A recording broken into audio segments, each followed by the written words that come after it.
We're going to look at something kind of tricky, okay, in Corinthians. It's a tricky book. We're going to be in chapter 5, starting in verse 1. Here's what it says. So Paul is writing to this small church sort of at the southern tip of Greece, okay? It is actually reported that there is sexual immorality among you, and of a kind that is not tolerated even among pagans. For a man has his father's wife, and you are arrogant. Ought you not rather to mourn? Let him who has done this be removed from among you. For though absent in the body, I am present in the spirit, and as if present, I have already pronounced judgment on the one who did such a thing. When you are assembled in the name of the Lord Jesus, and my spirit is present, with the power of our Lord Jesus, you are to deliver this man to Satan for the destruction of the flesh, so that his spirit may be saved in the day of the Lord. What is going on? Okay, so let's go back to verse 1 to understand the context, because that's very critical. So Paul uses this term sexual immorality. Sexual immorality is any sexual activity outside of marriage. Okay, so when he says that, that's a term that encompasses any sexual activity outside of marriage. He'll say is sexual immorality. Okay, so there is an issue at the church, and the issue in the church was a man is basically sleeping with his father's wife. Okay, so the fact that it doesn't say a man is sleeping with his mother tells us that he's sleeping with his stepmom. Now, we have to understand why that's happening. Back in the days, men married women that were very young, typically in their teens, maybe 13, 14, 15 is when they would get married. And sometimes if the wife died or if they would get a divorce, he would remarry someone who is very young, 13, 14, 15. And there were some occasions where the age of the oldest son and the age of the new wife were very close together. And so these sort of things had a chance of happening because they were close in age. So this was happening in the church, okay? We have to know both in Jewish law and in Roman law, this was wrong. Okay? This was completely wrong by any standards. And instead of the church feeling ashamed about it or the church dealing with the problem, it says that they were actually proud. Okay? Now, we don't know why they were proud. There's a lot of different theories as to why they were proud. Some scholars think that they felt they were very progressive, like, look at us, we're so progressive that we're not being so legalistic about this. Others say they had, a bit of a technical term, what's called an over-realized eschatology, okay? You can look that up later. Okay, I'm not going to go into that, but for whatever reason, they bragged about it, and Paul says even the pagans, the ones that are non-Jewish is all he means, okay? Even the Gentiles are shocked. So even people outside of the church are saying, what are you guys doing? Why are you allowing this situation to occur? Even we would not allow this situation to occur. Are we there? Okay, so this is pretty crazy right now. And so Paul's solution, can we go to verse 5? Paul's solution is to deliver this man to Satan. Okay, what does that mean? This is not this weird super spiritual demonic thing. It's not like, hey, this is Satan. Satan, meet Joe. Joe is sleeping with his stepmom. Okay, right? That's not what it is. So we have to understand what Paul means when he says, deliver this man to Satan. He actually re-emphasizes this in verse 13 of chapter 5, where he says, the exact phrasing is, purge the evil person from among you. Okay? Now, this all sounds really harsh right now, so we need some background. That term goes back to actually an Old Testament idea that is found all throughout Deuteronomy. So in Deuteronomy, this phrase, purge the evil from among you, shows up time and time again. In Deuteronomy chapter 17, basically someone, God says, if you have somebody that goes and worships other gods and causes other people to worship other gods, he uses that phrase, purge the evil from among you.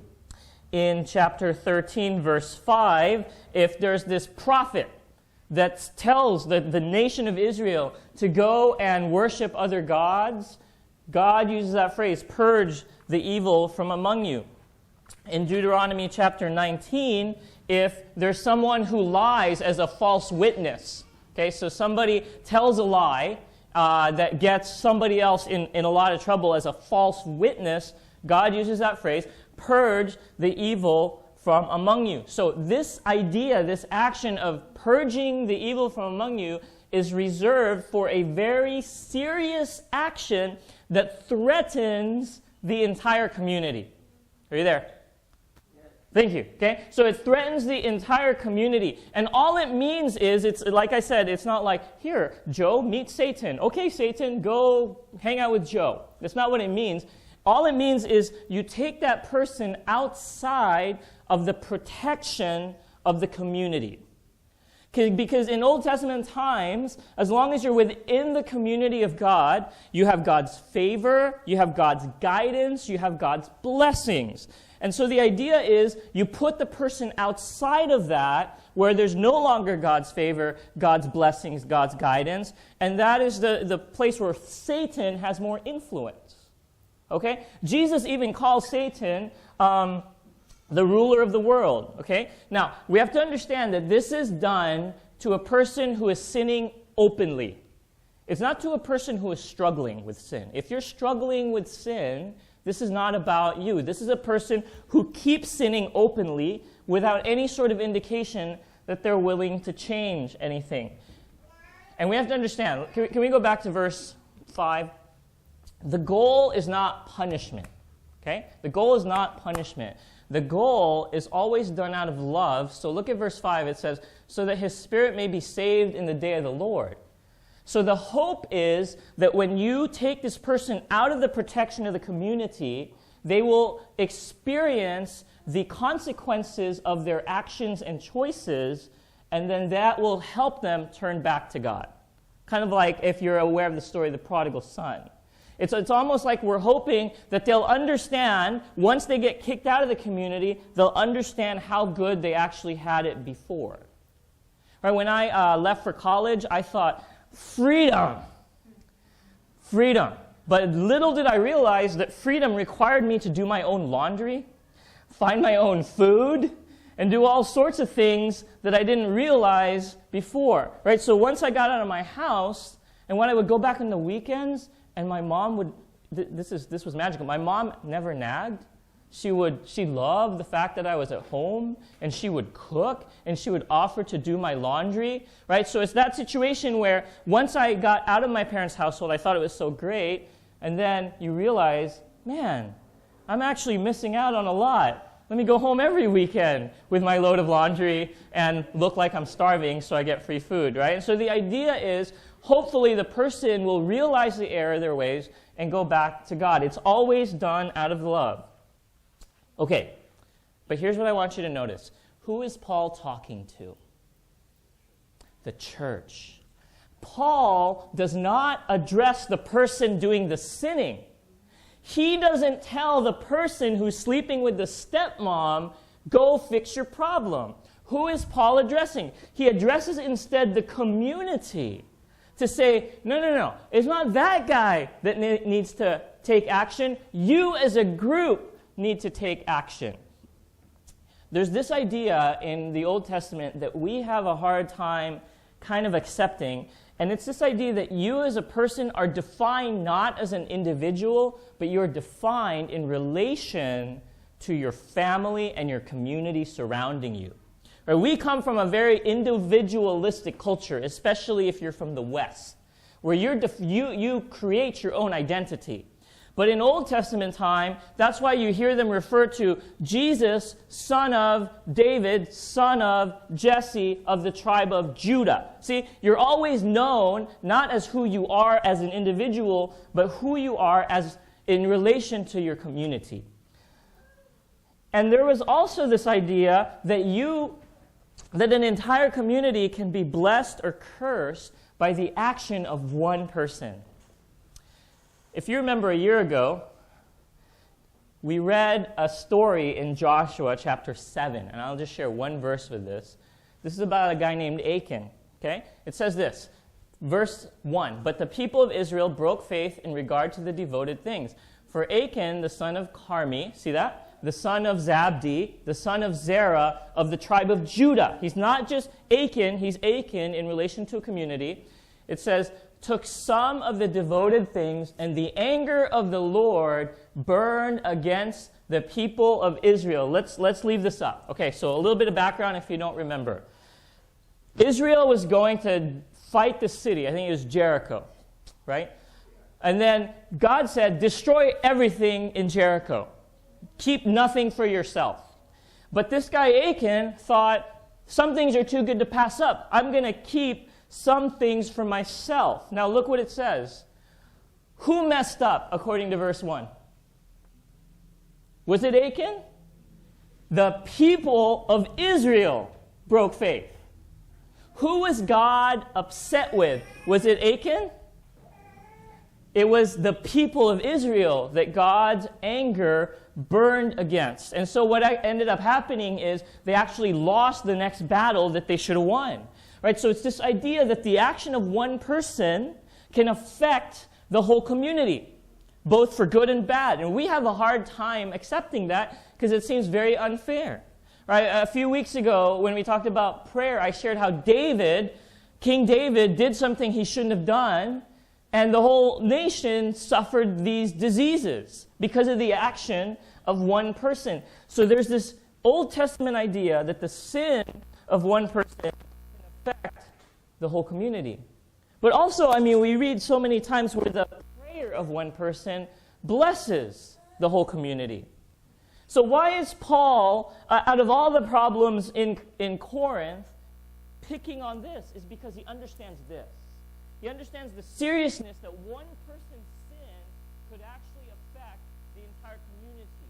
So who does he call to act? The whole community. Right, that's why we see verses in Galatians chapter 6. "Brothers, if anyone is caught in any transgression, you who are spiritual should restore him in a spirit of gentleness. Keep watch on yourself, lest you too be tempted. Bear one another's burdens, and so fulfill the law of Christ." See that? There's a call on us to live as a community that holds each other accountable because we are judged and blessed, not as individuals, but as a community. And because we're a community, we got to hold each other accountable. So we can't just feel like, this person is struggling. That's his problem. That's between him and God. Or we can't just think, who am I to try to help this person? Don't I need to know the whole story? Paul doesn't know the whole story. Paul doesn't need the background. But he calls the community to keep the person accountable. There is a corporate responsibility that we need to understand among this church. You are not at this church just for you. Did you know that? This church is not about you and how you can grow. The fact that you're at this church is actually also an indication that you're here to help somebody else grow. That you're here to keep somebody else accountable. That you're here to help someone out that you see struggling and not just let them be because you feel like it's not your business. That's not church. Church is an accountable community. James chapter 5, verse 19 says, "My brothers, if anyone among you wanders from the truth and someone brings him back," see, accountable community, "let him know that whoever brings back a sinner from his wandering will save his soul from death and will cover a multitude of sins." What's the solution to the guy's problem? It's not him trying on his own to not sleep with his stepmom. The solution to the guy's problem is the community acts to help. You get it? Why am I yelling? What What is the solution to your struggles and my struggles? The solution to your struggles and my struggles is not just, let me build a closer relationship with God. The solution to whatever we're struggling with must involve the community keeping us accountable and helping us through our journey. Right? It's like I said, it's not just, how can I grow? It's not just, how does this church serve me, but it's, how can I help the person next to me grow?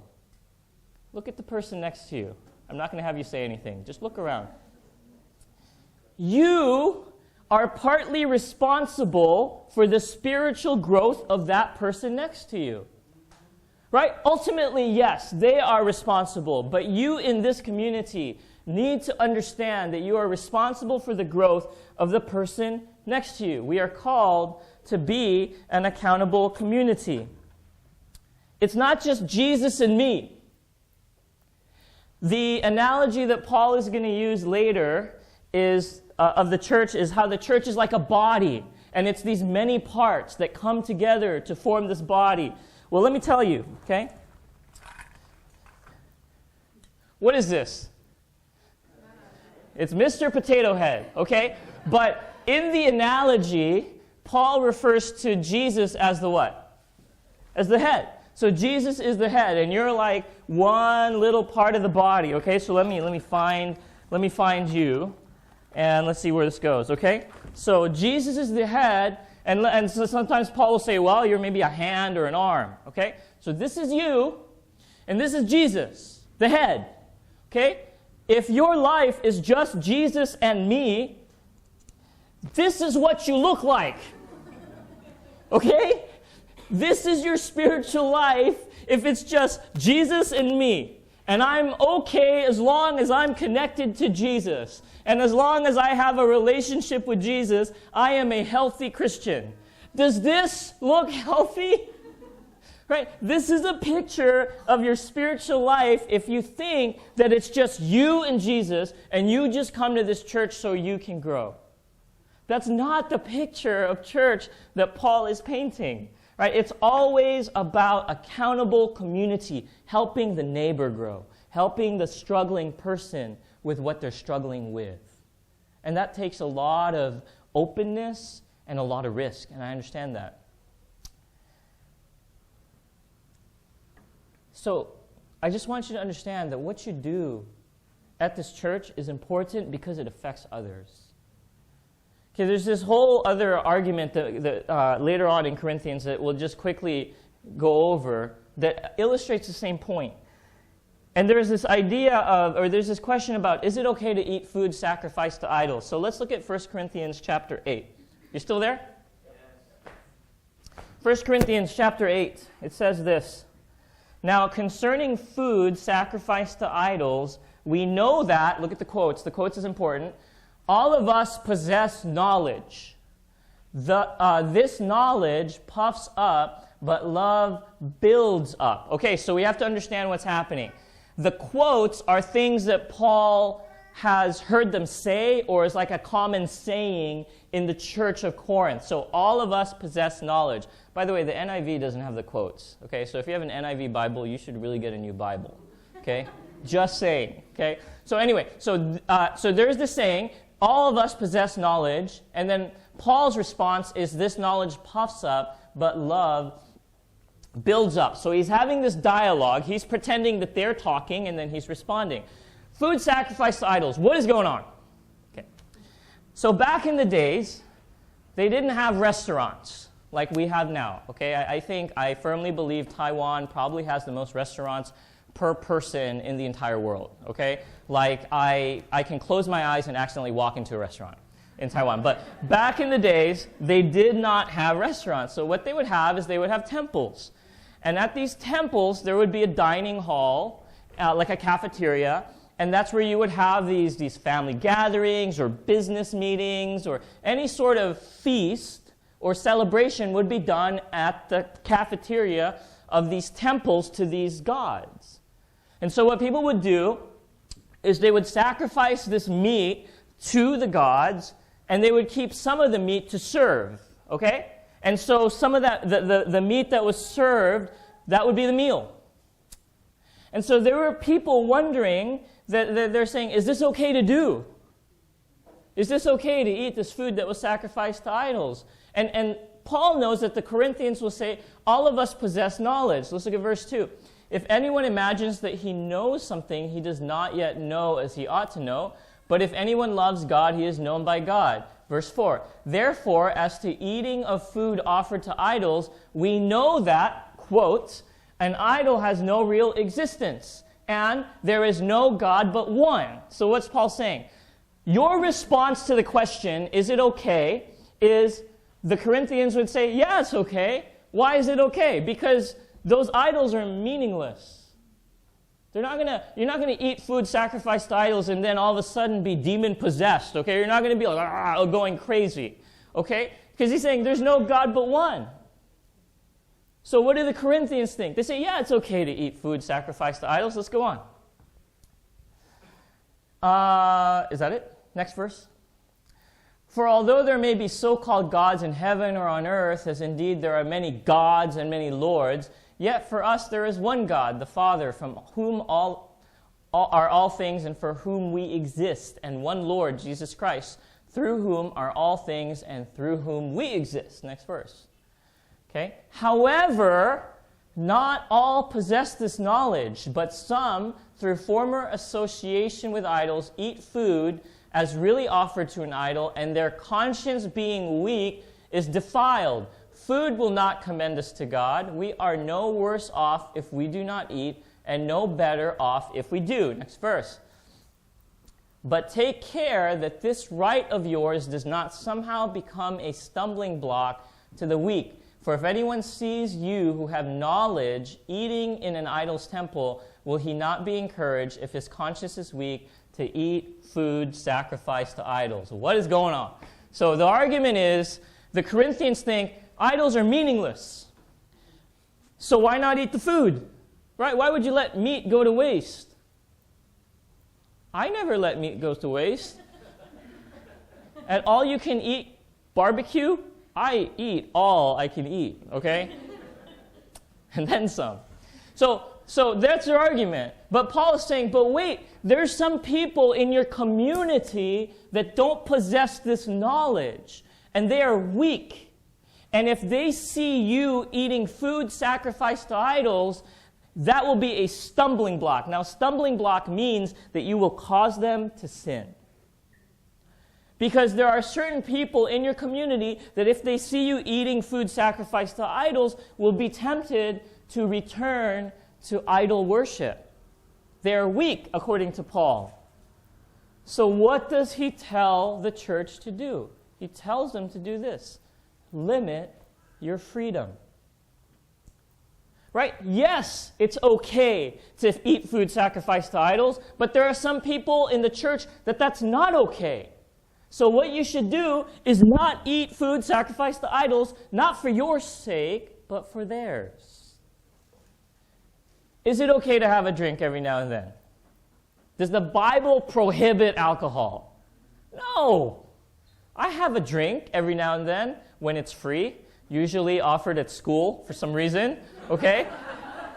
My general policy is if it's free, sure, okay? But should I have a drink in front of a former alcoholic?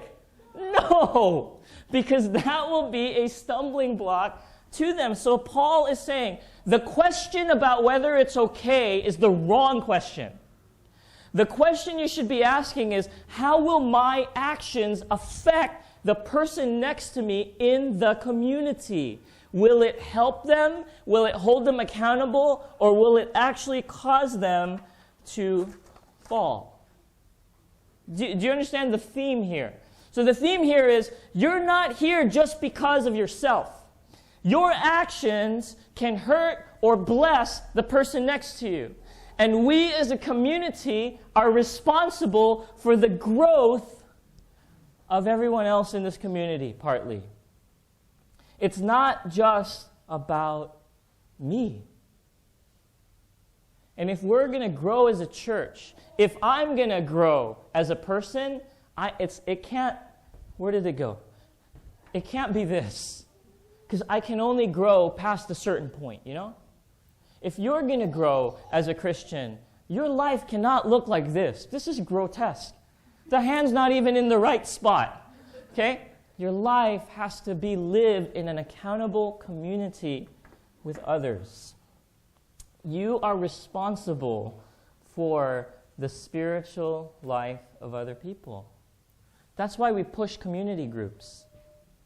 Right? In community groups, I just let them know. Like this past week, I said, I feel this way, and I know it's not right.